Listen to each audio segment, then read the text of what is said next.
Oh my goodness. I want to keep clapping. I want to keep clapping too. I'm so excited. Keep clapping. Hi, Lillian Bustle. Hi, Jen Ponton. It is September of 2022. It sure is. Oh, How the fuck did that happen? Does Matt not know that it's September? He'd better know it's his Surprise! birthday. Oh my gosh, I have so many Virgo birthdays, so many, and I don't know what happened. I just am bad with birthdays all of a sudden. I can't keep up. I love so many people and I love all of you, and I'm just leaning hard into not buying birthday presents for anybody. Yeah, I mean, that's sort of life now, right? Can we just sort of generally accept that we're in a place where nothing matters anymore? Well, yeah, but that makes birthdays matter even more. Presents or not, just like a, That's fair. But, I do.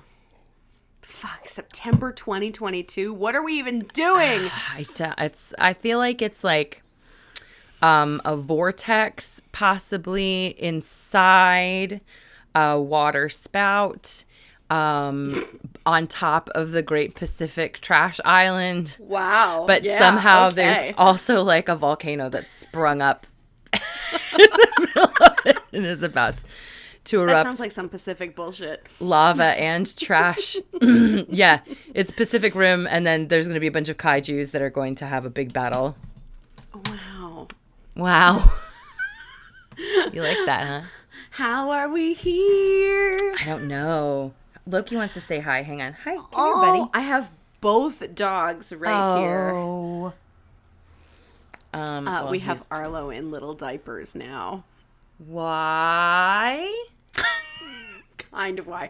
So technically the why is because we knew we would leave him with my mom for a day or two as we were like moving the actual stuff, and because he's still working on being housebroken. I was like, I really can't have him peeing all over my mom's house, especially because it's all carpets. So got him a little male wrap, which is literally just like a cummerbund that goes over their wink, and then it velcros in the back. And so, Oh my god. So we have these little wrap diapers for him now, and now I call him Pampers. Hi, Loki. He needs to be entirely. Do you see him? Oh my god, just sprawling. Yes, but then he like starts to slide down my legs, and I'm wearing a cow dress that has no friction. Oh, I got a cow with a cow on me. For those of you guys who have never seen my cat, he is black and white and the size of a bus. He's wonderfully doofy. I just adore him. Bigums. Bigums. Well, I mean, whatever works.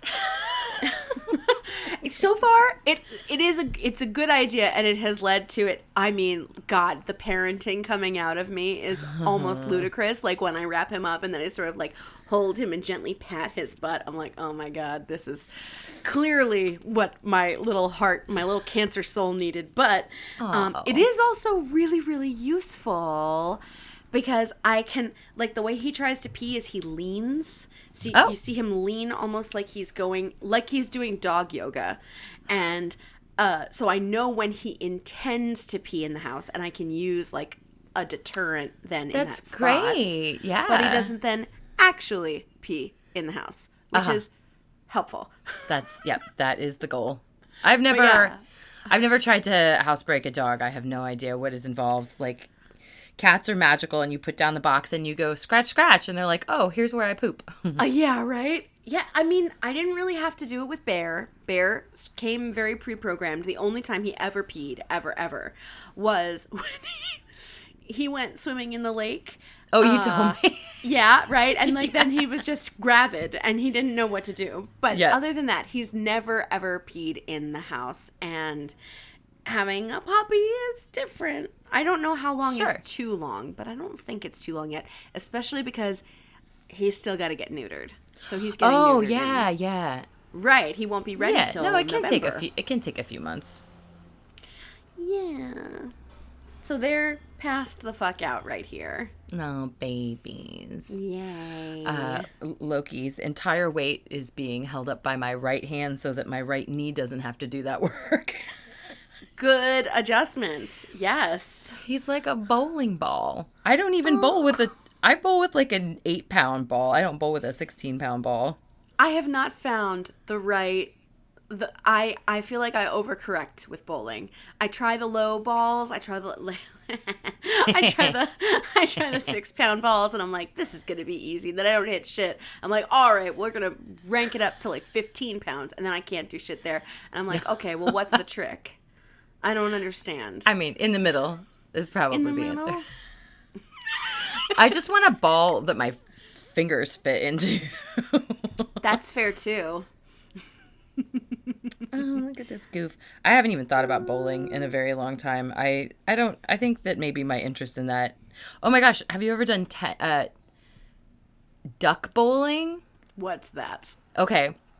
So there's a place in Ocean City, Maryland that had it, and in this particular case, the pins, everything's smaller, and the pins are attached to like strings so that they don't like get picked up by a thing and go up and down. They're like almost like marionettes.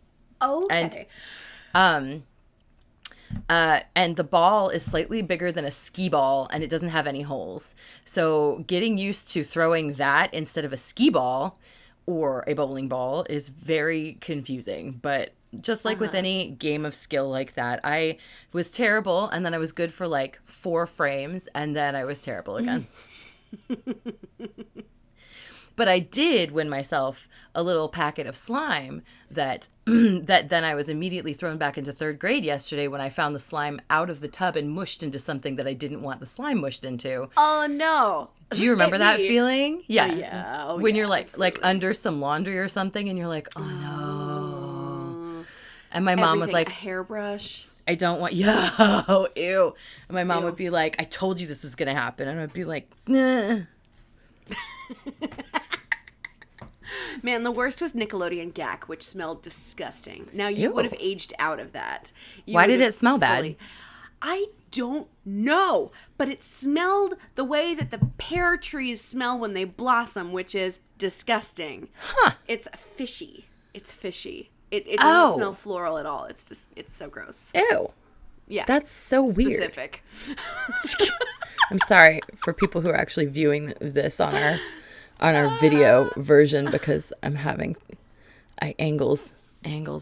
It's just like I feel like I'm listing to the left. Here we go. Was Gak the stuff that had Floam? Floam is what I'm thinking Floam. Yes, right. Floam was almost like tiny little packing staticky. Yeah, the little styrofoam. styrofoam things. Yeah, crazy. but with some Gak sort was of just gross. I mean, God bless them. I wish I could figure out some benign shit to stick in a container and sell to children.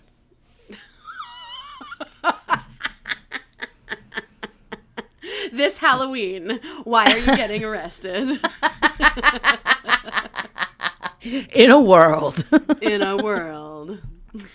Did I tell you what I'm going to be for Halloween? No.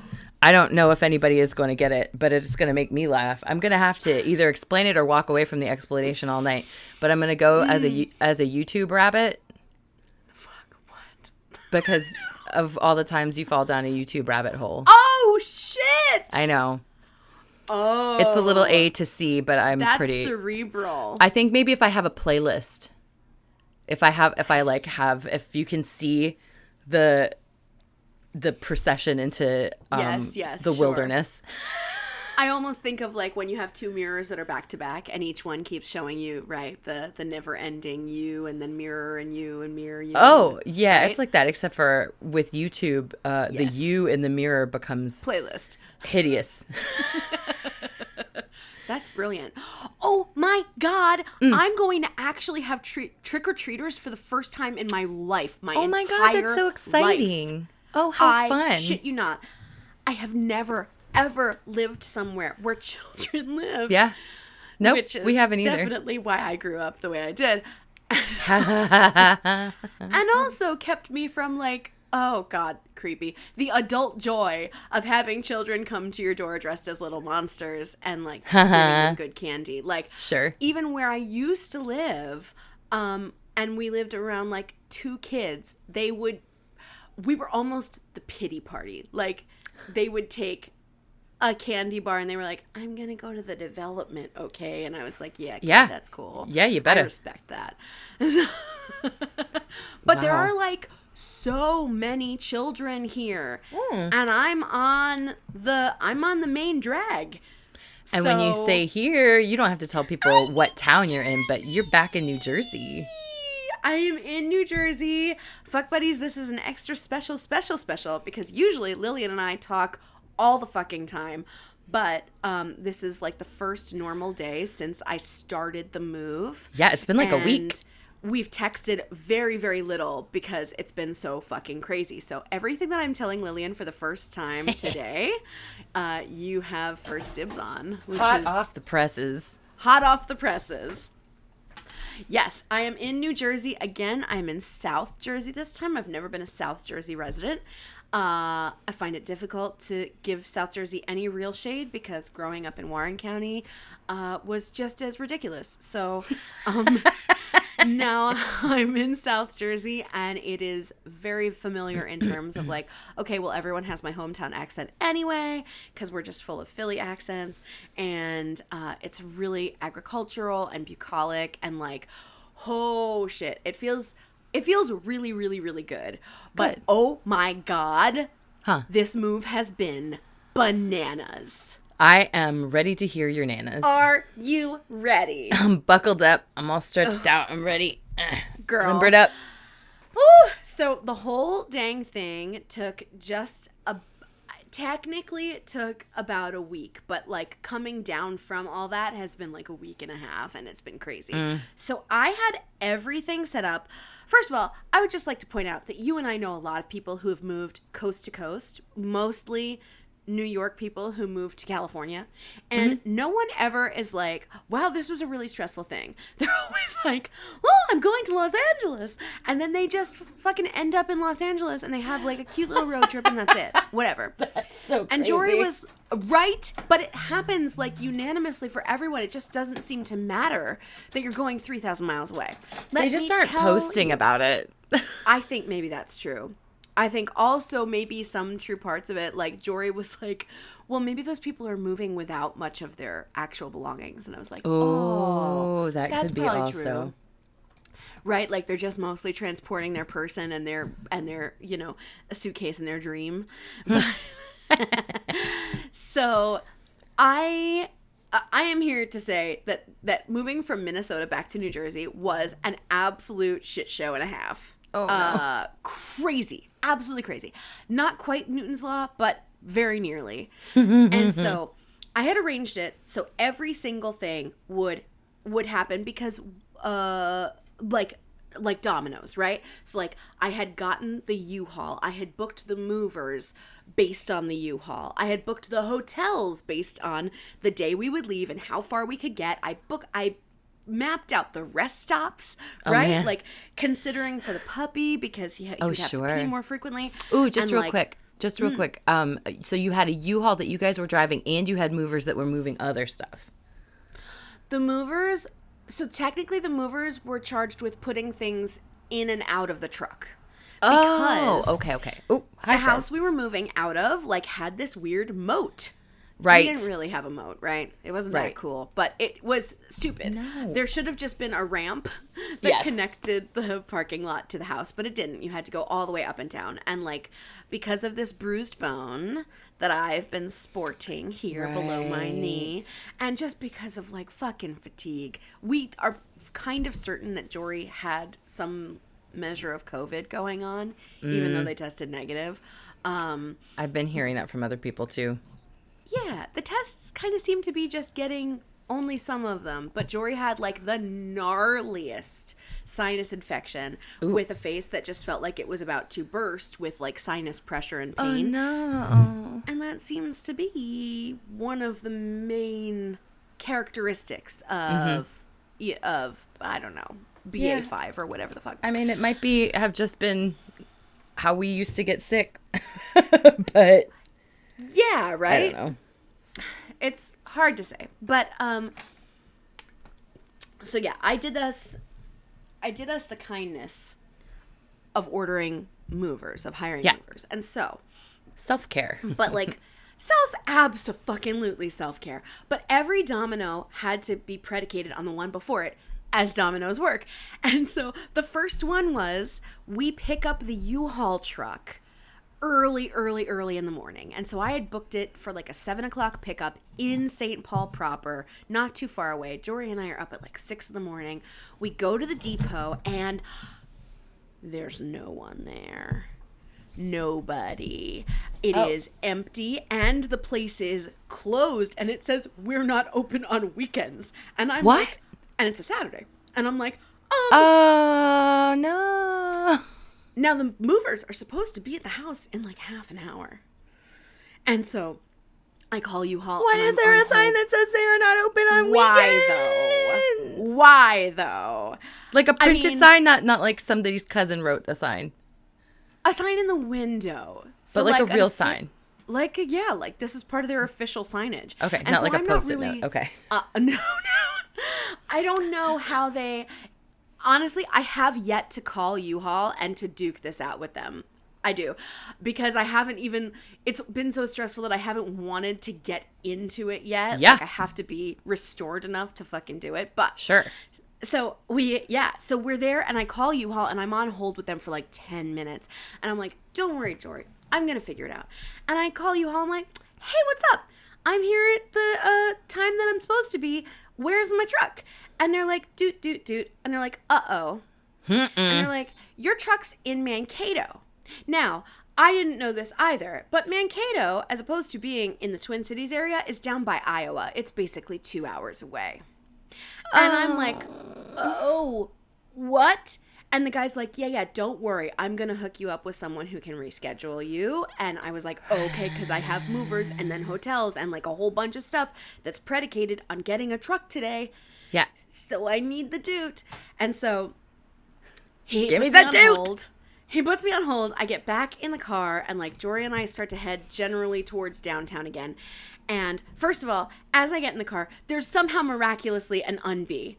I don't know how the fuck it got in the car, but there's a bee in the car. And I'm so stressed out and I'm already buckled in. And I open the door and I can't get out of the seat and I'm just screaming. Oh, no. I'm just screaming. And I'm like freaking the fuck out. So the bee gets out of the car. I get out of the car. The bee's out. Then this lady, she's not like, hi there, my name is so-and-so. I hear you've got this going on, or please. She just goes, hello? And I'm like, hello? And I was like, hey, I'm real tight on time. You don't seem to know what's going on. This is my name. I had a truck scheduled for right now, but this place is closed and I need one right now. Yeah. And I probably was cursing more, but I wasn't cursing at her. Right. I was cursing at the situation, which is, I think, a clear fucking delineation. Yeah. I was in full panic mode. And I was like, I need a fucking truck. Not, fuck you, I need a truck. Right. I need a fucking truck. Right. So, but she's very rough. She does not like that at all. And she's like, ma'am, I will hang up on you if you talk to me like that. And I was like, I don't know how to not talk to you like this right now. You're U-Haul. You should be accustomed to people in very high stakes situations. Yeah. If this is not Lush. This is U-Haul. My life is predicated on you getting this right in this moment. And if you don't get it right, I am going to freak out. I'm not going to be a dick to you, but I'm going to be an absolute basket case, which I admit I was. And so she's interrupting me and she's like, ma'am, do not talk to me this way. Ma'am, I'm going to ask you to calm down. And I'm panicking more because I'm like, I don't know what to do. And then she's like, well, then I'll just cancel your reservation for you. And she hangs up on me. And I start bawling. And Jory drives us. This cannot be the world that we live in. Oh, my God. I swear to God, That is exactly what happened. And so here I am, and like the movers are supposed to be at the house in a minute, and I'm just like completely overwhelmed. The only thought I have in my head is I have to call my mom, but like, what? Right. How do you adult in this moment? And so I say to Jory, I'm like, Jory, I don't know what to do. Like, my first thought is maybe get a budget truck. Oh, I think that what the lady had said, the second that I laid out what was going on, and I was like, and I need a truck right now. She goes, well, that's just not possible. And I'm like, okay, well, U-Haul just told me to fuck right the hell off. Wow. And now, so I can't rely on U-Haul. There was no point at which she told me that this could work. And so I'm freaking out. And Jory's like, okay, let me drive us to a physical location that I see here, and let's see if we can talk to them. And I'm like, trying to calm down. And we go inside, and the guy gets mad at us. And he and this lady on the phone both say, we told you this information. And I'm like, no, you didn't. Where? And when? You didn't tell me. So here's one thing that I found as Jory tried to talk to them. Sorry, at this hang on. action. Oop. Okay, all right. Sorry, Fez is trying to be a flying Wallenza today. Amazing. Okay, all right. So the one thing the lady told me was, ma'am, your truck got moved to Mankato and you know it. And I was like, no, I don't know it. Why would I ever put myself through this? Why would I say that was okay? What? And what? Like, you would have heard from me by now if my truck was 2 hours away and I knew that. Oh my God. Oh my God, so, Jen. Did you break out in hives? I'm almost getting hives just thinking about it. I should have. Wow. I'm amazed that I didn't. So one of the things that U-Haul decided to do was start robo-texting me the entire time that I had booked them, to not to offer me information about my booking, but to say things like, hey, if you want to haul extra things, we'll pay you money. And so eventually I started ignoring these texts coming from a robo number. And so the night before, on the Friday night, they had said in this same thread, we had to move your truck. It's now in Mankato. However, I will say, as somebody moving from the city, like, this would not have been possible no matter what, even if I had known beforehand. Like, sure. I would have had to call them on Friday and be like, no, you can't give me a truck that's basically in Iowa. You have to give me a truck in the Twin Cities where I booked them. Be reasonable, especially because they don't fully know unreasonable. That I have That's a vehicle. Unreasonable. Right. No, exactly. There's okay. I have something that I want to come back to that you're going to lose your mind over also. Oh, okay. Boy, I'm so excited. Okay. So then, so I see that there is this, but she's like, we left you a message. Now, first of all, as someone who comes from places where they leave messages for you, if you have something like that goes right to voicemail, you call that person back several times until you reach them for this critical information that affects them strongly, right? But I digress. Who checks your voicemail? And my phone didn't let me know I had a voicemail, which sucks. Yeah, because I did eventually go back and I was like, where is this thing? It was deeply buried, but my phone number was like, hey, come listen to this.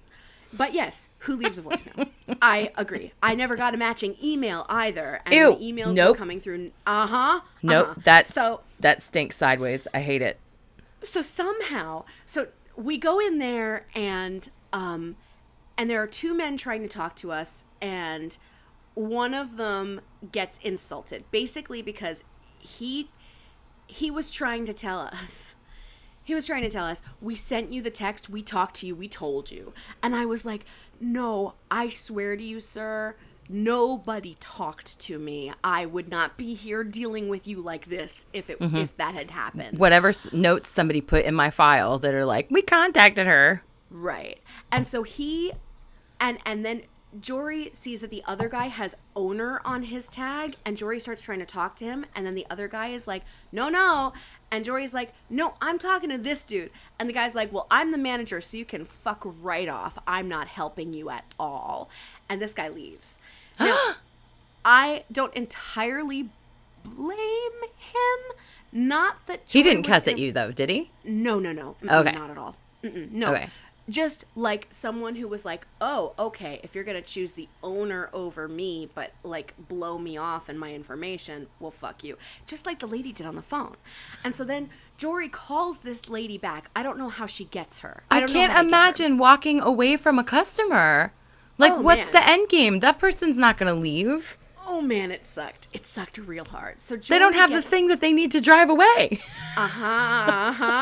So Jory somehow gets a hold of this lady who had hung up on me. And Jory somehow sweet talks her. The actual lady? Wow. And I don't know how, because I had only gotten her through like the phone system. Basically, Jory does some brown nosing. I think what this lady was looking for was for me to lick her boots until she got me being like, please, ma'am, help me, please, please, pretty please, as opposed to being like, I ordered a truck and I need a fucking truck. Right. You're a failure, and your failure has caused me angst. I'm from New Jersey. I'm going to express it in the parlance of my people. It's not personal, but you need to get your shit together. Like, what the fuck do you want? So it's not personal, but you need to get your shit together. Yes. So somehow Jory gives this woman enough of a fucking bootlicking for her to be like, let me talk to him. And then they just pull a truck out of nowhere. And I'm like, caught between feeling incredibly anxious and angry about this. Like, why didn't you just fucking tell me you could maybe help me from jump? Why did you have to say, no, that's not going to happen in the first place when you clearly could have helped me? That's some gaslighting, terrible bullshit. Wow. It really is. And so, but we don't want to lose it. And at this point, like, I've already called the movers and I'm like, hey, listen, we don't have a truck, but we're trying to get one. So can you guys come like an hour later? And they're like, yeah, sure. And I'm like, okay, great. So we get this truck and we don't fight these guys anymore. And we very much acknowledge, like, this was still a really fucked up situation. Like, you guys helped us, but also first you really fucked us. And so this is what I eventually have to call U-Haul and be like, hey, what the fuck was this? But also deeply grateful. So we get the truck back to the house. And Jory's like, do you want to try and drive it? And I'm like, absolutely not. No, I want to drive the car. You drive the truck. We get to the house and I call the mover and I'm like, hey, just got here. It's all systems go. And he's like, cool, I'm just minutes away. And I'm like, great. So I start, double checking tape and like just boxing up random things. And Jory's like, where are they? And like some time has passed. And I'm like, huh. And I look outside and there's a guy waiting in his car. And I'm like, hey, no rush, but you can come inside if you want. If you're waiting for your partner or something. And he's like, oh no, I'll come take a look. So he comes in and he takes a look around and he like, looks at all the boxes and he gets a general idea of stuff. And he's like, I'll come in. My partner's almost here. He's just a minute away. And I'm like, great. And I'm like, you don't have to start working before him. But you can if you want. The truck is here. So this guy's like, cool, I'm going to go back out to the car. This guy disappears. No. He disappears. And I don't even know it because I'm just like, again, checking tape, like putting last minute things away. And the next person to enter the house is a different guy. And I'm like, oh, hey, what's up? You must be Floyd. And he's like, yeah, I'm Floyd. And I'm like, cool. And he's like, where's my guy? And I was like, your guy should be out there in his car. And he's like, nope. And he texts him and he's like, oh yeah, he had to leave and go to work. And I was like, this is his work. So this other dude left. Floyd comes and he's like, I have a call out for someone else. Here's the long and the short of it, Lillian. Someone else never happened. I will tell you that absolutely honorary mention goes to who I believe is Floyd's girlfriend. This little girl who is like, she's not a little girl. She is a woman, but she's tiny. Oh my God. She's short and she's very, very, very thin. She's like 100 pounds soaking wet. She had on full lashes and nails that were like 3 inches long and like really cute athleisure wear. And she was like decked to the nines. She might have actually had sneakers on. which was the only reasonable thing when it comes to moving house. This gal was fucking amazing. I don't know if she does actually work with Floyd or if he was like, hey, will you help me? And she's like, fuck you. I don't want to move shit on my Saturday morning. But she was so amazing and very strong and very capable. And he was incredible. But basically, I hired 2 guys to get all the shit out of the house. And basically, I only really had him. So, like, let's say 1.5. I hate to cut a woman down that way, but, like, he was doing the work of, Yes, of course. Of a mover, and she was doing a really great job. She was she was doing the work of the mover's girlfriend who didn't ask to be there that day. I think that's basically Yeah. And so, basically, he fills up the truck, and he's like, cool, so we're good. And I'm like, yeah, we're good. And then I get them paid and I tip them and I'm like, thank you both so much. They both did an amazing job. But what I didn't realize was there was just so much shit that still had to get out of the house and like either go in the car or just like on the curb to be dealt with, because U-Haul had also promised me that this size truck would be totally good for everything we needed. We should have gotten a bigger truck. 1,000%. We got a 15-footer. I know. We got a 15-footer. We should have taken a 20. 1,000%. I know. It would have held absolutely everything. I will say, I don't think Jory realized exactly how much they have. Because so much of what was like surprise last minute shit was like giant Rubbermaid containers of Jory's like PhD materials, so like endless journals and dissertations and like books and things that had all been packed away in the backs of closets. Right. So like filing cabinets and shit. And so everything that I could see was packed up, but then there was that and I was like, what are we going to do with this? So we had planned on having the movers until like 11 o'clock. Oh, and I had cleaners. Booked after that. And so I had to then call the cleaners and say, hey, no truck. Oh, hey, movers are coming late. Oh, hey, can you do this a little later? Thankfully, that was the easiest part. Oh, my the cleaners were so seamless. It was this gal and I think her boyfriend, and they did such an incredible job. And she was so chill. And she was like, we have no one else. We'll come whatever time you want. And I had been like, hey, we'll probably be here to let you in, but then we'll leave and we'll be on our way to Wisconsin. Nope. She got here and Jory and I were pretty much alternating between like dragging stuff up and down through this moat and sobbing. It was so bad that our amazing neighbor, who was so, so wonderful, Michelle, she was like, do you guys want to come take like a mental health shower at my house? And we both took turns to do that, to basically just like collapse in the tub and cry. Oh, yeah. It had not rained in Minnesota almost all summer long. Until? And this was the day that it poured. And so we couldn't even like bring stuff out and have it wait. We had to bring it out and immediately have somewhere to put it because there was nothing to be done.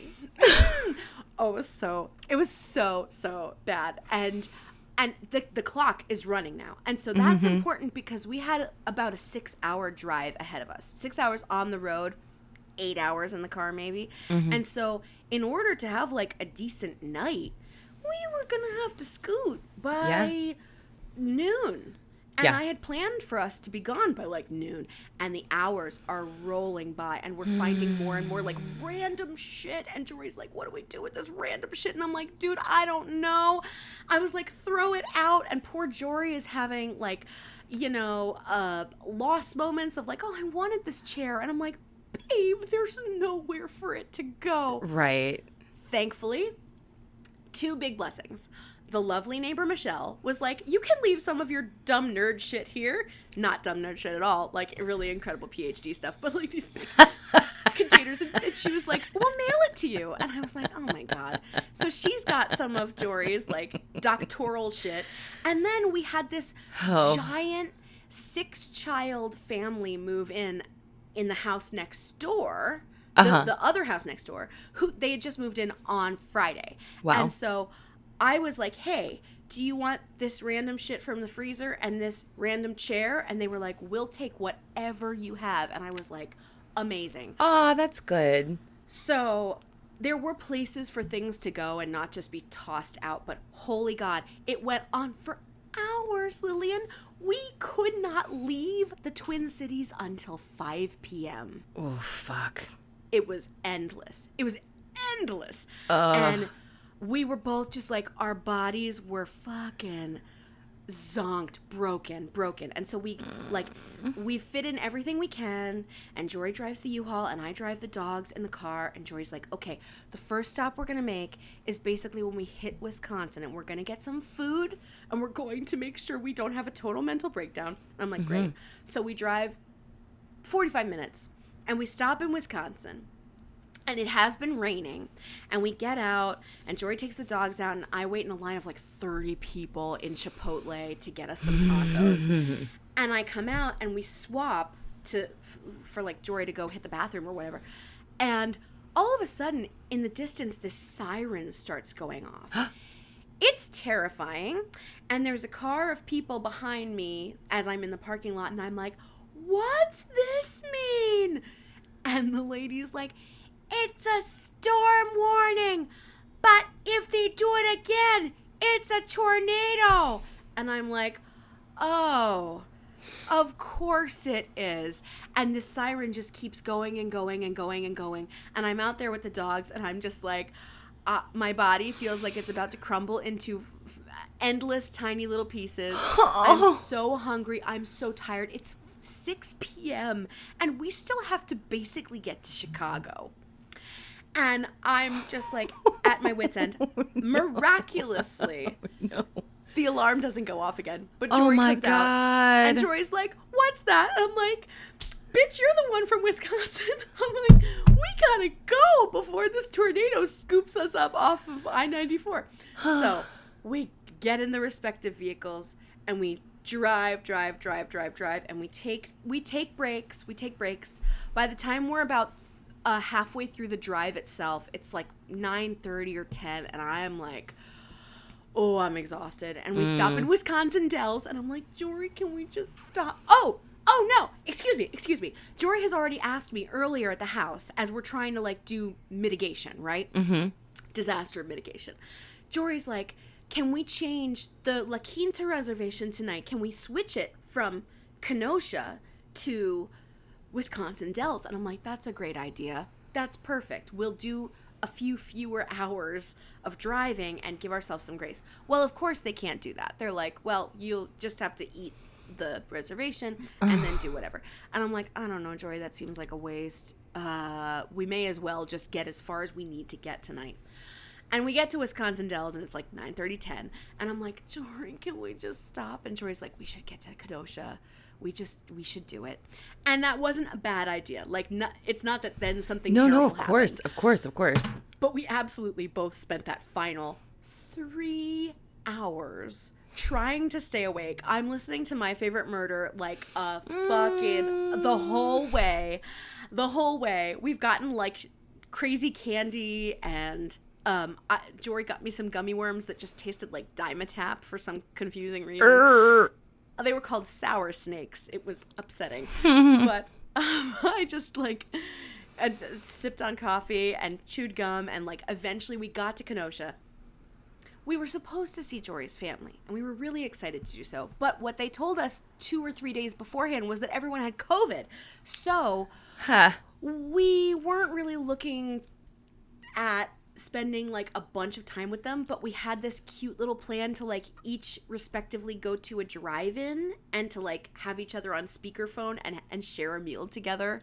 Oh, that's cute. Okay. Which would have been super cute. So we were hoping to do that Saturday night for dinner.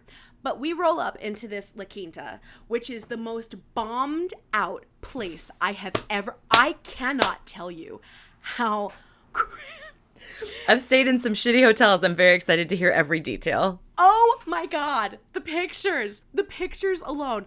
I took them for you, of course. I took them for you. We roll up at almost 1 a.m. It's like 12:40 or something. And I go inside, and I have to continuously call this the phone that's like, if no one's at this desk, just press 0. And it just rings and rings, but it rings right in front of me, and nobody's there. And I'm like, this is a Muppet Show bit, isn't it?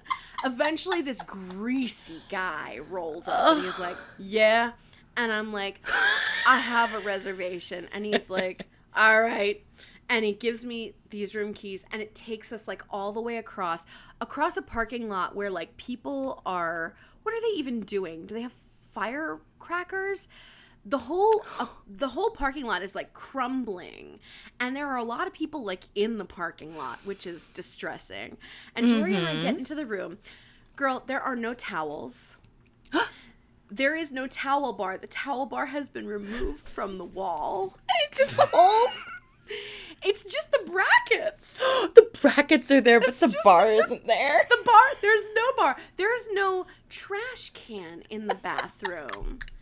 And then you can't close the door to the bathroom because the walls are slanty and make no sense. And so the wall gets in the way of the door shutting. Which, like, thankfully, not a huge thing if you're traveling with your partner, but not great if you're, like, traveling on business or some shit. Oh, my God. Oh, my God. And the sprinklers were all rusted over. But there was not a single towel, and I could not bring myself to try and see this dude. So I exhaustedly take a shower and use the one hand towel that's been left to dry myself off. Oh, my word. And we just crash for the night. And it was actually a bit of a blessing because Jory was like, we'll just get going early in the morning because I don't trust this place for their breakfast. And I was like, yeah, no, that's a great point. So we leave the next day, pretty unremarkable once we get out of the Chicago area, thankfully. So once we got to Kenosha and slept for like 5 hours, things normalized a bit. And so we take 2 more days to get from Kenosha to Ohio, respectively, and then Ohio to New Jersey, to my mom's house. Mm-hmm. And we get to my mom's house, and that's all totally normal. And I have movers who are supposed to meet us the next day because Jory and I are just going to sleep at my mom's, and then we're going to drive the U-Haul down from her house to the new house in South Jersey, where we're going to see it ourselves for the first time, and where then movers here are going to unload the truck and put it in the house. Now, all of that went swimmingly. I cannot tell you how much this is just as good as, if not better than, the pictures and Zoom that I saw when we did the virtual, which is... Oh, good. Saying something. That's so good. At least so one thing. Oh, girl, no. The actual location is quite perfect. Quite perfect. Yeah.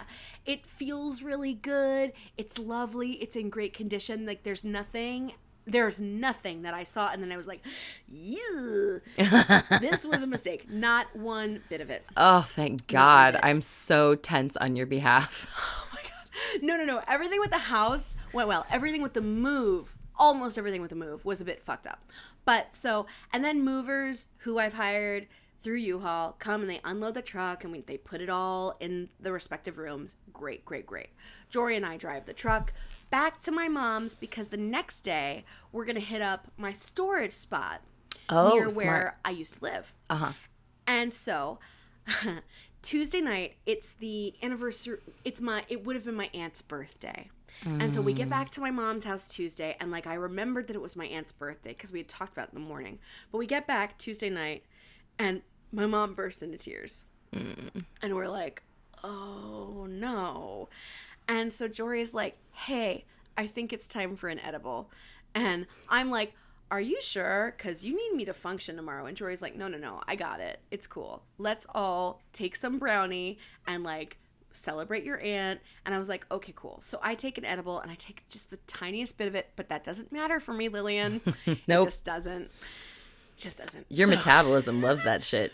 Girl! It's like, nom. Yeah, for days. And so it's Tuesday night and like we're out in the yard with my mom and like we are remembering my aunt. We're having a really lovely time and we have like dinner together and the vibe has shifted and that's a beautiful, wonderful thing. And then I realize while high, I'm like, I gotta double confirm the movers for tomorrow morning. Oh, no. Which I've already done multiple times throughout throughout the course of like all the bookings. Yeah. I've already spoken to these guys who were supposed to help me, but I hadn't gotten a time definitively locked in. I just knew it was morning, and I was like, oh, I gotta call these guys back. So I call this guy and I'm like, hey, I've got you booked for tomorrow morning, but what time is it gonna be? And he's like, oh, I don't know yet. I've been trying to call my partner, but he's not picking up his phone. And I'm like, wow. When might you know? And he's like, man, I don't know. But I'll text you as soon as I do. And I was like, okay. So Can I go over to his house and scream in the window? I'm happy to do that. Free of charge. This guy usually doesn't pick up his phone for a few hours each night. And I'm like, oh, that seems like that might be troublesome. So I now need to stay awake. Another challenge when I have taken an edible. I now need to stay awake until he texts me. And I send a couple of somehow legible texts that are like, hey, have you heard anything yet? And the answer is no. And then, of course, invariably, it gets late enough that I fall asleep. Mm-hmm. I fall asleep on the couch while Jory watches, like, Most Dangerous Catch or whatever. Jory orders White Castle. I sleep right through it, apparently. And then when I do wake up, it's like 11:30. I never thought about ordering White Castle, just by the way. I never thought about doing that. And we have one in Journal Square, and I might have to do that at some point. But please continue. You want White Castle. I like White Castle. Other people are like, it gives me the poops. And I'm like, I don't know. I think it's the onions. I think it's the pronounced onions in it. And I love onions. I eat things that are like 95% onion. I don't know. So well, you could be a lucky one then. I'm made of sterner stuff. Oh, it was good. So I wake up at 11:30 and I look at my phone. In the morning? This guy, no, PM. Oh, okay. I've dozed off somewhere at like 10 probably. Okay. I fell asleep on the couch. And then I wake up and it's 11:30 and I look at my phone and the guy's like, I'm really sorry, but this guy has to cancel. And I wake up and I just start crying. I just Baby, burst of into course tears. you did. And Jory's like, oh, okay. And I'm like, Jory, I'm too high for this to be a problem. And Jory's like, it's okay. We'll get there when we get there. Let me just put you to bed. And I like fall asleep crying and wondering what's going to happen. Like, I don't know. Do I have to just choose another day to get my stuff? But those are not possibilities in my head right now. Sure. So then I wake up the next morning, slightly less high. And I lay out a couple possibilities. The first one is maybe I can get other people to do this move. And so I do put in the order for that to happen, basically. And then the next one is, well, maybe just Jory and I do it. Even though we're sore from all this moving that we didn't want to have to do anyway. But at some point you're like, let me just take care of this my own damn self. Uh-huh. Yeah. And then the third possibility is maybe you just don't worry about it because you don't really need that much anyway. Maybe you just wait for U-Haul to give you some kind of credit because they clearly owe it to you and use a different truck on a different day to go to this spot and like get stuff that you clearly haven't needed for a year anyway. So now that I more sober-mindedly have those things in front of me, I do the first thing and I do put in an order with a local company for a last-minute thing. And they call me and they're like, hey, we can't do this till this afternoon. And I was like, that's fine. Okay, I'll take your afternoon availability. I'll just have to move my movers at this house to nighttime. So I do that with the guys who've actually shown up. The only people who have ever actually shown up. Shit. And I'm like, hey, can I have you guys at night? And they're like, cool, we'll switch it around. So I then get my movers who've actually shown up and done the thing. They're fine. So Jory and I take the day easy, and I'm still waiting on confirmation about these guys for the afternoon, and I'm not getting it. So I'm like preparing myself to probably have to get my own shit. Like, will they show up or not? We just don't know. Nobody's picking up their phone and nobody's texting me back. And eventually it comes to the point where Jory and I take the truck over, and of course nobody shows up. Of course they don't. We take the truck over and nobody's there, and I'm like, I don't know, Jory, maybe all we need is the bed frame. And Jory's like, no, let's see what we can do. And so we have my mom's hand truck, and we have like the trolleys that are there, and Jory and I pretty much put everything I could possibly need in the truck ourselves, but it's not this huge hardship because it's not the moat of the house in St. Paul. It's like, Right. There's no machine assisted. Yeah, yes, and you're not gonna roll an ankle because you don't see where you're stepping. Like, you just walk and you drag a thing. Yes. Yeah, everything was pretty manageable, and we ended up doing a really good job, and I had us on a really, really tight time, and I was like, and we gotta roll out so that we can get down to this location, because I used to live in Northwest Jersey, and now I'm in Southwest, in a U-Haul, which means I can't make that time work for me. I have to make it less than the speed limit, so... Jory and I collect the dogs and get the other car, and it's like, go, go, go, go. Oh my God. And we finally roll up. The whole time I'm telling the guys, the actual movers who've ever shown up, I'm like, hey, we're almost there. We're almost there. And they're like, just so you know, we got to leave at 9. And it's getting closer to 8, by the way. I'm supposed to have them for 2 hours. And I'm like, I'm so sorry. I will not make you stay after 9, but this is kind of a small load. And, I was like, if you finish early, maybe could you help me put the bed frame together? And they were like, sure. And I was like, great, okay. So we roll up. It's pretty much 8 o'clock. They're already out of the house. They unload they unload the whole truck. It's taken them like 20 minutes. It's amazing. And I'm like, hey, it's 8:30. Can you put my bed together? And they're like, we looked at it and we're really sorry. We have no idea. And I was like, okay. That's cool. You guys have been more than amazing. Sure. And let me let you go early. Like, let me have this 2-hour move be a half an hour for you. Go, be well. Here's a heavy tip. And I'm like, Jory, let's put this bed together. My bed's a king bed. And I don't have the instructions anymore. It's a canopy bed. Right, with the posters. And the instructions I can find online for this particular brand are Queen. Okay. So...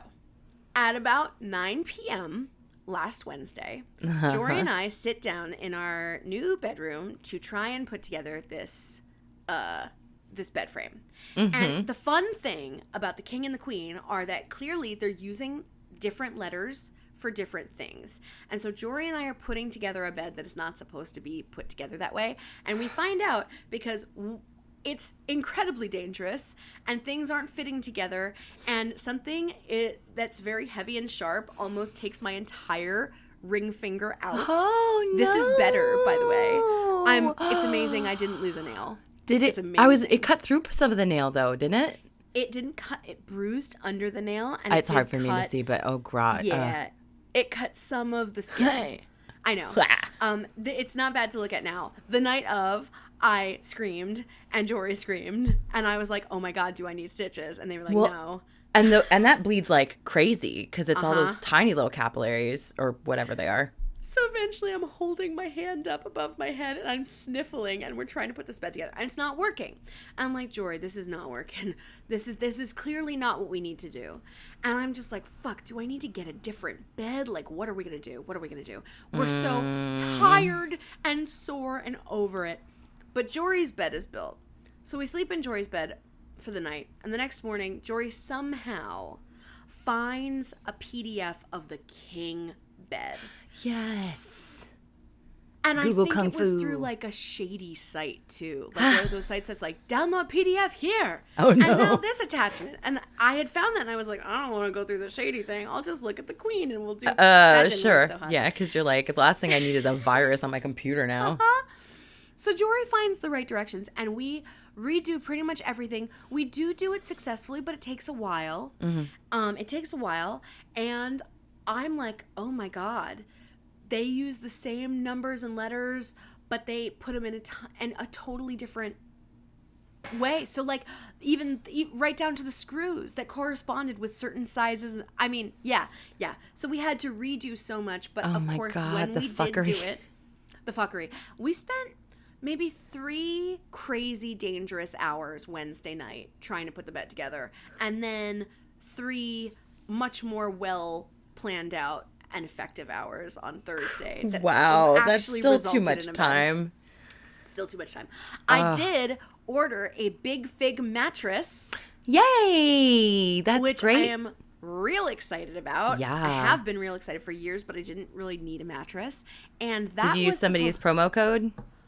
I used their Labor Day sale. Oh, nice. I used their Labor Day sale, which was significant. Because Ready to Stare, Elise D'Alessandro was always touting them. Yes. They're really, really good. And I've been trying to get them to partner with me forever and ever and ever. And every time they're like, send us an email. And I send them an email. And then they drop off the face of the planet.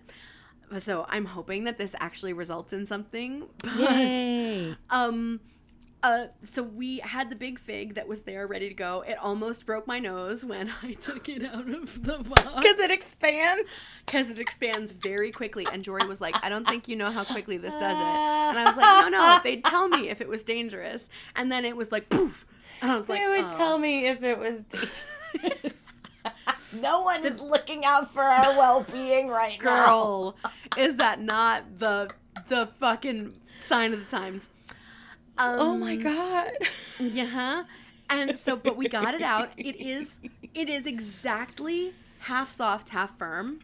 Ooh, it's that's really good. great. It is. It's a like a very left good side, right mattress. side, or do you mean the top and the bottom? Oh, no. I mean like the perfect meld of soft and firm. Good. Yeah, It's I very like a supportive. pillow top, but I need it to Me hit. too. It can't just keep sinking. I'll die. Uh-huh. You know what I mean. Right. So I like a good mattress topper on top, and I'm actually going to get a different one today. I like a good mattress topper on top that is full sink, but it has to result in support. So the support is the mattress. But so eventually the bed got made, and then I dragged my carcass into a bath and like fell apart like the crypt keeper. And then, so now finally, right, we're in the house, we have everything, all the movers are done, right? So then once we got to the house, the landlord is very nice, and we started to see that there were wasps in the garage that's not attached, it's an unattached garage.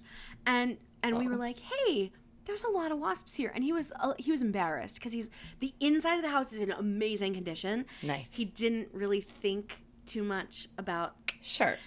And this house has also been unoccupied for a couple of months, so and it's been a very dry. Now to shift to Unbe podcast, which is where it always comes to. And this is really what I've been wanting to text you about. Oh my God. So much. Girl. It's crazy. I'm ready. It's crazy. So he's like, oh my gosh, I'm so sorry. I saw that they had left it clean, so I didn't think, let me take it out. So he's very brave, and he takes out one. Well, there are like 2 more nests, so we like get some bug bombs, and we set them off, and that only wipes out some of them. So that's what's going on. Were they in the garage. nests that are like the hanging ones, or the ones that are like smushed up against the wall that look like organ pipes? I'll be real. I don't know because I have not brought Good my for you. ass in there yet. Good for you. Exactly. Good for you. 1,000%. He went in there and Jory went in there, and I'm like, you know how I feel about unbees. Absolutely not. I didn't sign up for this. Absolutely not. Do you know the week I've had? Right. And so that's all happening, right? And so like you and I discussed murder hornets when they first came out on the scene. Well, we don't have murder hornets, but there's a lot of different unbees happening in different areas. Okay. So the garage has several wasps' nests that we're dealing with. And then I start to realize that there are lots of really, really big things. And I don't know what they are yet. I know what they are now, but at the time I didn't. They're very big, though. They're not quite my thumb. Let's say like an inch and a half, like big motherfuckers. And they're droning. They're leaving us alone, but they're droning in and out of the and they're side loud? of the house. Oh, yeah. Are they- Because they're big motherfuckers. Can I take a guess? Go for Are it. they carpenter bees? They're not. No. Oh, okay. Carpenter bees are adorable, and we have those two. I but have carpenter bees. I do not want to make friends with them. But they are friendly. They will come and they'll be like, No, they're like, and what's just hit you in the head. on? Yep. Yeah. No, these are giant, stingy, terrifying things. They just mostly, they're not aggressive necessarily, but they can be. Pun. They're not bees. They're terrible. So, they're droning in and out of the siding on this house, and this house is 200 years old. The siding on this house is what I presume to be 200-year-old wood, and I'm like, hey, landlord, there's a lot of these, and he's like, oh yeah, lots of wasps and hornets in New Jersey, and I'm like, I think it's maybe more than that. And he's like, okay, well, you keep an eye on it. You tell me because I don't want you to have to. Oh, no. Right? So eventually I realized that they're droning in and out of like a specific area of siding. I can't even look at you. You're going to have to tell me the story while I stare at my beautiful Paper Mate pens. They're droning in and out of a specific part of the house. In fact, it's about 10 feet below me, and it's siding basically above the second, just at the second floor, and they're very, very large. And what they also start doing is coming near outdoor lights at night, which is interesting because they're not doing that thing of like, we go to bed once at 6 p.m. Yeah, I've never seen an unbee do anything like that. Oh, they do. And I'm like, are these murder hornets? And I look up pictures of murder hornets, and they're not. What they are very, very large, common European hornets, which is like the hornet that's around, right? Oh, okay. Aside from the black and white one. But I think their queen was all up in our grill.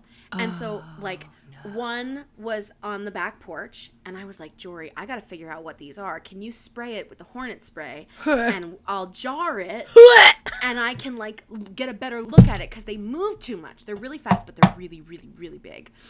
And Jory's like, sure. So we empty like a half a can of wasp spray because it doesn't take this motherfucker out. Finally, it drops and it stops moving. And I put it in a little pudding jar and I'm inspecting it and I'm looking. It's not a murder hornet, but it might be the queen. It might be the queen because it's really big. Wow. And I'm like, oh shit.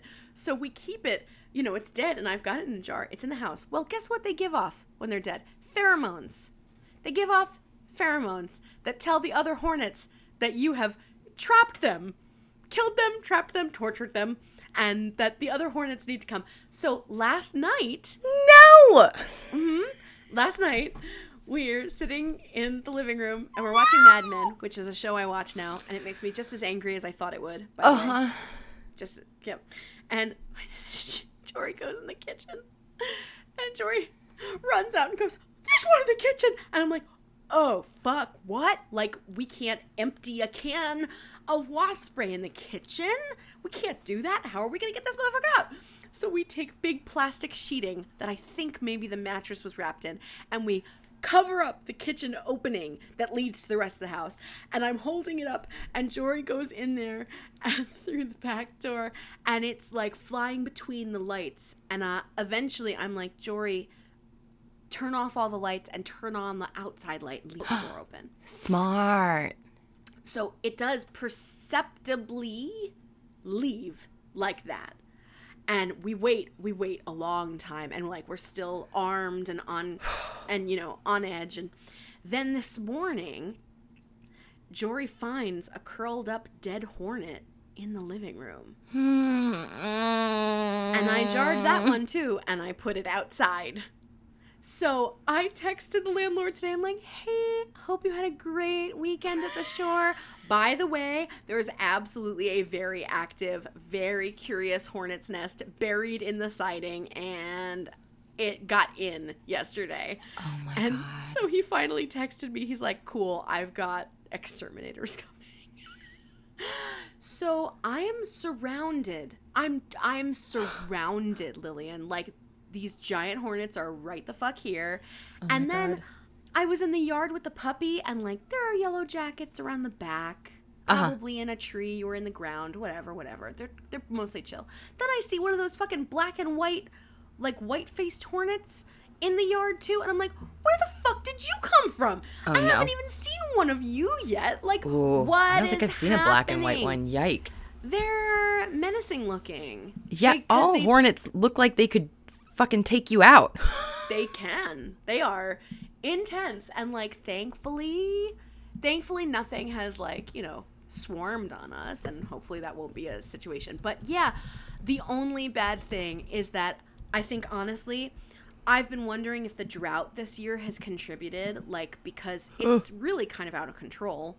And it The first looks picture like, that popped up is one of them on someone's fingertip. Why did it have to show me that? Oh. Mm-hmm. Uh-huh. Mm-hmm. So that is the one. Oh my God. Thing. I need like, I feel like I need to burp. I feel like I need like an acid. Uh-huh. Uh-huh. Wow. Way less terrible, but just as weird things that happened are that like Jory's modem was programmed to the Midwest. I'm probably going to get some plane sounds on here. Jory's modem was programmed to the Midwest, and so when we brought it here, it had to get like reprogrammed at an Xfinity. So we hadn't had internet for the first many days. You got to reprogram it for the East Coast or whatever. I have no idea. It was a weird thing to happen, and like the alternative was to buy a totally new one, which was completely unnecessary. No, we live in the future. This is ridiculous. Yes, it's all really ridiculous. And then we actually at a Habitat for Humanity restore, right? They over the holiday weekend they were having a half off of everything sale, which was exceptional. We got like 8 area rugs for $120. What? Uh-huh. I know. Wow. I know. And they're really cute. They're really I want to good. go to this place when I come visit you. Oh, Restore is the shit. Absolutely the shit. But I didn't know this. They're this might turn you off to the idea of an area rug, but it's usually a giant warehouse space, right? And it's filled with all this furniture and stuff. Well, their area rug hanger, you go and it's a ski mountain. It's a ski slope of just rugs. It's just an endless mountain of rugs, and you have to climb up it, and you have to sort through and figure out what you like. But it's very much like a Nickelodeon game show, like HGTV times American Gladiators. Yeah. Did you ever go to Udelco with me? Uh-uh. No? Okay. It's this weird dusty place with just like, it might have piles of like vintage bomber jackets, but you don't know what you're going to get. And the people who run it also chain smoke while you're in there. So like there's no breathing to be had while you're in there. No. And they keep amazing. Like bank hours. Weird. It's weird hill to die on, isn't it? It's deeply, deeply strange. Well, if I may, I think that a hill of area rugs is a little bit weirder.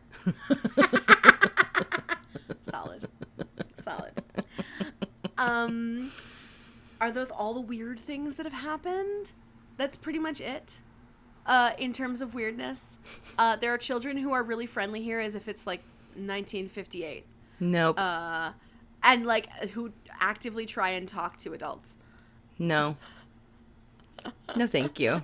I think at some point I would just be like, you don't know that I'm not dangerous. I can't say that to them.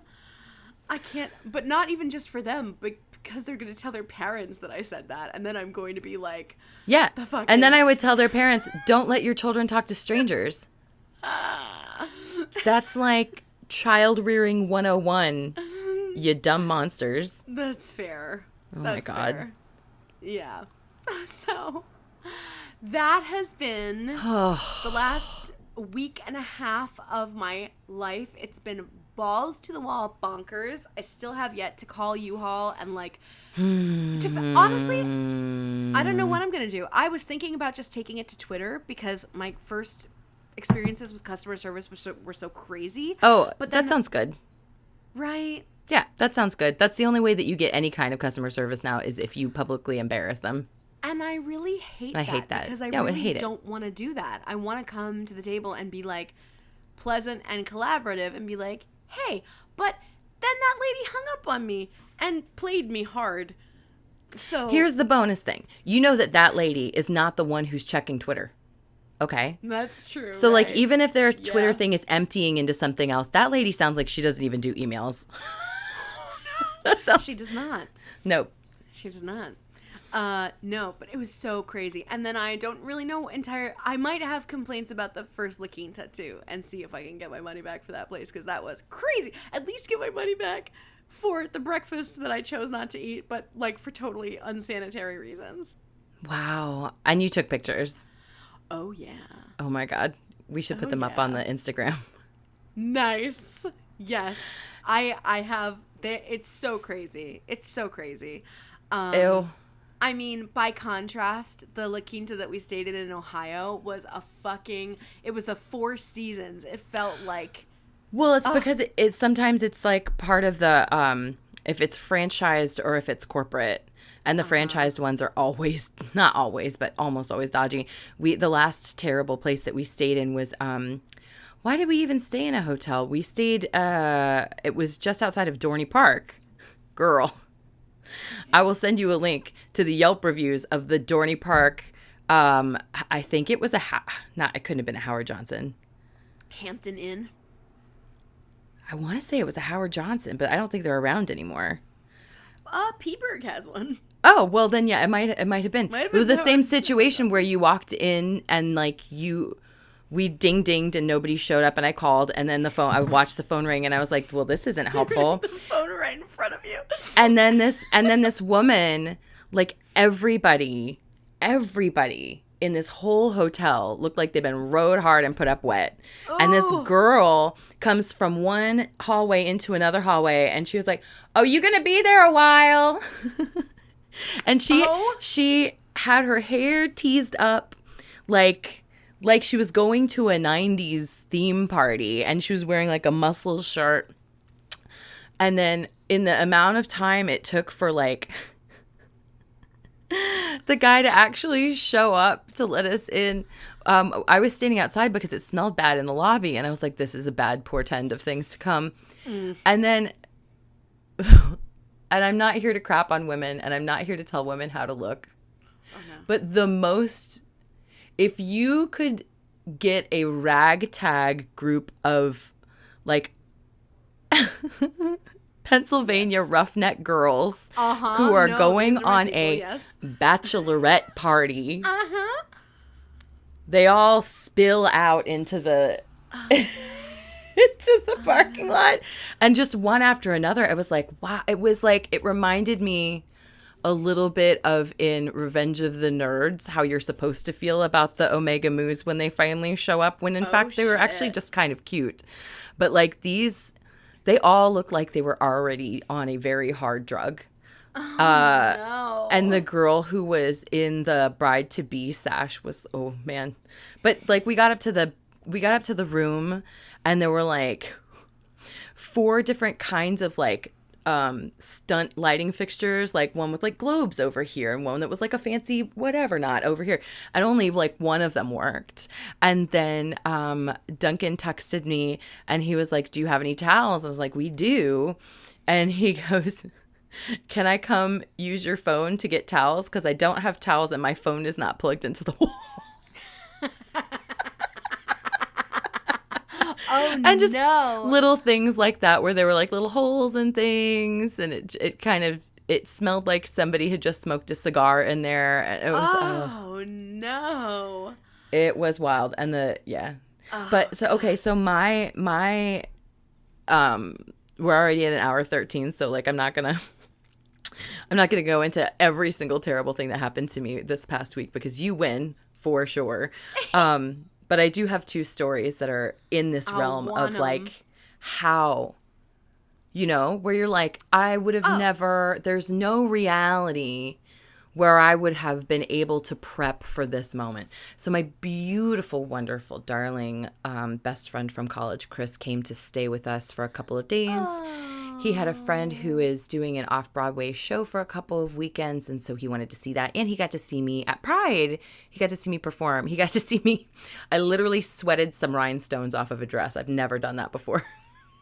Atta girl. It was quite the day. Oh, my God. So Don is an airplane nerd, my husband, and he likes to keep track. Like, he likes to watch people's planes come in. And so he was like, can you ask Chris like his specifics? And I knew that he was coming into New York and I thought that he was flying United. I told him, I was like, you can get that's the cheapest way you're going to get here from Jacksonville. So Chris sent some information and then he's like, I landed, I'm at Dulles and nerd. And Don's out loud makes a noise like, I was like, uh-oh, what's that? So there's 2 airports in D.C. I don't know what the other one's called. Dulles is the only one I've ever heard. Reagan, Right. probably, or maybe they're the same. It doesn't matter. There's 2 airports. He flew into one of them, and his connecting flight was out of the other one. Oh, no. Can you even imagine just being like, boop, boop, boop on Expedia and being like, oh, well, that's a nice, and it was like the flight was very cheap, but if he had actually had to make that transfer, he would have had to take a $70 Uber and like held his breath and prayed. And also if he had checked luggage, he'd be SOL. Like he might have gotten it just before he had to turn around and go home. So Does he live in Florida now? Yeah, he's in Jacksonville. He's always been in Jacksonville. No, that's not true. He was in Pennsylvania for a while. But so he's like, hey, boop, boop, la la. I have like a 2.5 hour, maybe 3 hour layover, 2 hours. So Don's like, we have to get him this information because if he doesn't do something, he's not going to be able to get on a plane and he's just going to be stuck in DC. And if planes are fucked, then they're fucked. And he lives in DC now. Don's nerdness to the rescue. So Chris finally, after like an hour, apparently saw our texts. He didn't even text back because his stomach dropped into his butthole. And he was like, ah, and he goes, so I looked around and there were lots of desks with people at them where there were people who worked for the airline who weren't swamped with people. So he goes, I walked up to the closest, gayest looking one. And I was like, help, I'm supposed to be here. And apparently the guy behind the counter goes, give me that. Just like rolled his eyes. It must happen all the time. Because without Chris even fully explaining what happened, he was like, yep, clickety click, click, click. And he was like, the plane that I put you on is leaving in 40 minutes, so you need to go get on it. Chris was like, thank you. From Dulles instead? Yeah. He got him a different flight out of the same. But if you could have done that in the first place, what algorithm put you on this? Right. I would have not in a can you imagine if that happened in New York? If you flew into JFK and then you had to get to LaGuardia to make a transfer? Are you kidding me? You may as well be trying to get to Kentucky. So that was one thing and it all worked out. But like Chris's face, he was like,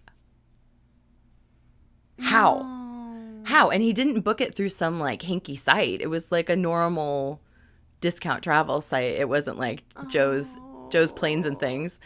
And at Planes and at. Nice. And the other thing, so thankfully monkeypox is going down.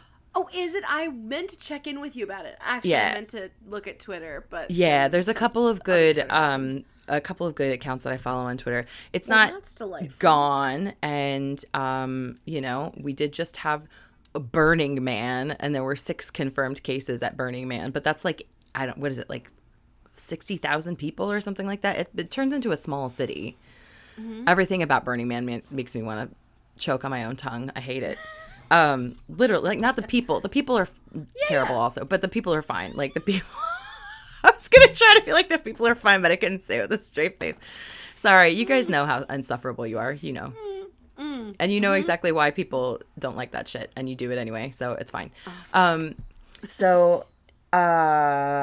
Apparently, like, COVID was all like people. You have little encampments. You have like your own little community within this giant town.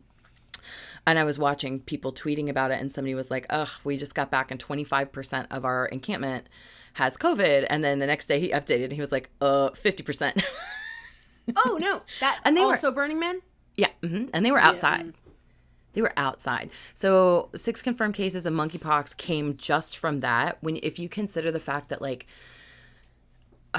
Jersey City's had like one every couple of weeks, and New York has had a bunch. But anyway, I have friends who still want the vaccine and still not pleased with the messaging about it in Jersey City and roundabouts. Yeah. And most of it, because it's been coming up so quickly, it's not really anyone's fault. But so the people who are in charge of telling other people about it are not necessarily the people involved in administrating it. There are people who are local sources who are helping this other statewide company by providing nurses and providing places for the shots to happen and like people to do the paperwork and stuff like that. But it's this other group that is actually administrating it. So someone gives the shots to them. They tell these other people. Those other people have less turnaround time to try to get the word out. And it makes most sense to do a walk-in or a walk-up because trying to make people appointments on such short note, no, whatever. However, I have friends who are unable to stand in lines for multiple reasons. I think that there's lots of reasons why lots of people can't just show up somewhere when it's 89 degrees out and stand in a line of unknowable proportions. You know, it could be 5 minutes, it could be 5 hours. So, and I called the number, which is our Jersey City has a clinic, which it is apparently free, but you have to show proof of residency. And I've actually been talking to the person who's in charge of the health department here because I have some feedback. Oh, do you? She's been very responsive, but anyway, that's another whole story. Oh, no. So as per my previous email. Woof. So I had called this clinic at one point when I was doing research into where you could get free STI testing, which is how I found out that we have the fake abortion clinic up the street from me. Mm-hmm. The Women's Care Center or whatever the fucking fuck. And the first time that I called this clinic, it was terrible. But this time I was like, oh, surely this person will know the answer. I said, hey, I see that you are doing this. It's 11:15 in the morning. I see that you have walk-ups for first doses until noon. And she was like, yes, here's the address, blah, blah, blah, blah, blah. You just need to bring an ID. I said, thanks. Okay. I hear you, but I need actually information about something else. Like if I have a friend who I'm trying to make calls for, who needs an appointment. And she was like, no, it's walk-in only. And I was like, I hear you. And she was like, it's until noon. And I was like, that's 45 minutes. And Jersey City is really big. And our transit's terrible. So like, if you live at one end of the city and you're trying to get to the other end, it's far. And you really might not make it in 45 minutes, even if you have a car. So this goes on like this where I was like, I hear you saying. I was doing my active listening. I was doing my customer service because I do that all the time now. I have to customer service people so that I can get any help. And I was like, I understand that my friend is at work right now and cannot come in today. And she was like, well, it's till noon. And I was like, I said, hey, listen, it sounds like there's a lot going on right now. Oh my God, you are so generous. And I really get that because I've had a frustrating day. Holy cow. I said, but I really need some extra help right now. Do you feel like, we could talk and you could get me the help that I need? And I don't know if she thought that I was like a danger to myself in that moment or what, but she stopped and she listened and she goes, yeah, okay. Like her whole everything. Everything changed. And I said, can you just ask somebody if there's a way in the next week or so that you know of or anyone has heard of to get an appointment? She was like, yeah. Beat. Yeah, this coming Wednesday, 4:15 and 5:15, they can call and get an appointment for either 4:15 or 5:15. So they might have to wait a little bit, but they can wait inside. And I was like, oh my God. That's all I needed to know. Why on earth would you not lead with that? Just like why on earth would she not lead with, we can find a truck for you? You could not have made it more clear. Goddamn. Yeah. What the fuck? And it's upsetting to me as a woman because we are told to tamp down our anger all the time. And unfortunately, as I've mentioned many times before, I am so practiced at when I panic, my voice becomes stage manager voice because the turmoil inside, the only way that I can keep my soft palate from going reek and then starting to cry and then starting to hyperventilate is if I become another person. I have to become other Lillian. And I hate it, but my friend got that appointment. I have from the info that I've passed along, I've gotten 10 people their shots. Yeah, lady, that's so great. Woo, woo, woo. That's so great. Fuck yes. So we should put a content warning about like blood pressure on this episode. Oh, I know, right? Oh my God. And the good news is, from what I can hear beyond the cans here, I think the guy from Orkin or Ehrlich or whatever is perhaps here. Because it sounds like he's about 10 feet below and bumping around. Good. So I hope that they don't. I hope they don't bump it around and then it's like a cartoon where the with a person running, and another person running, and then a dog running. Yeah, and then a dog running. And bees. But like the last bee is carrying one of those plain banners that's like, "I told you so." Yes, absolutely. Like a whole Snoopy parade. Oh, God. Everything's terrible. If you're listening, I hope that you're hanging in there because I feel like I am... I honestly feel like I have been in a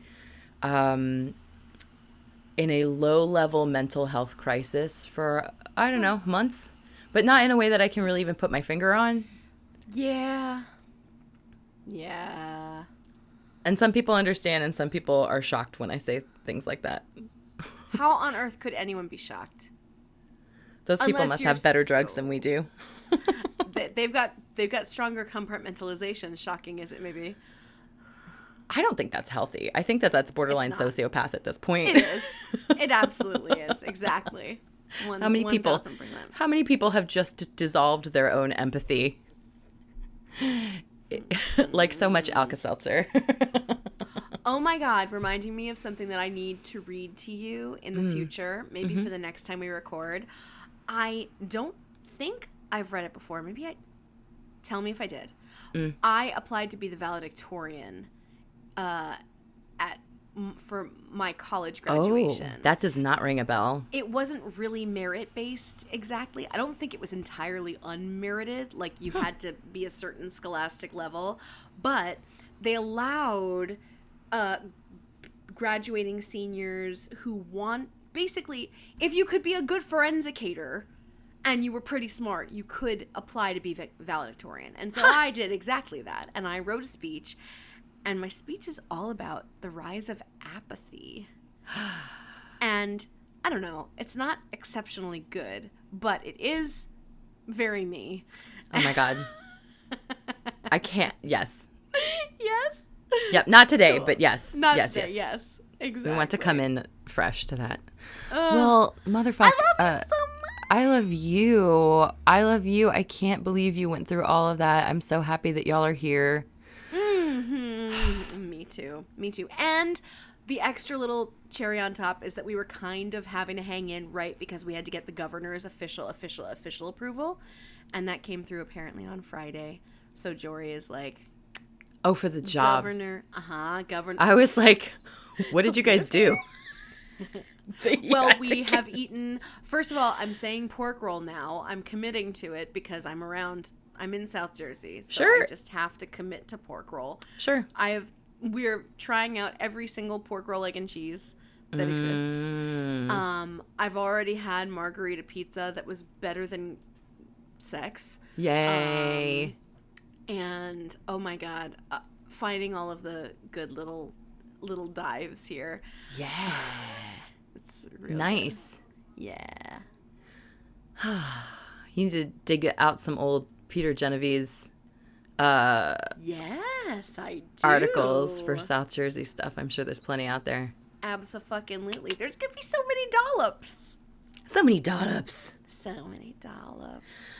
I love you so much. I'm so sorry we couldn't really talk over the last 10 days, but I love you. It's okay. I mean, I hope that I wasn't annoying, but I was just like, I hope you're still alive. No, valid questions, especially because, not at all surprising, but reality of it is, you know, that there were at least 1 or 2 times where, you know, respectively, Jory or myself and the dogs got wiped clean off the face of the planet. Jesus. Because driving is also terrifying, but, you know, other than that, everything else was just really, really, really fucking weird and insane.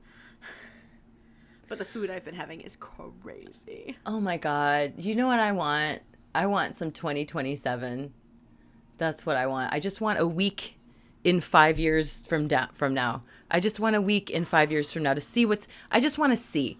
I just want to see if it's better or worse. That's the thing. I just want to see. A whole week? I want to know.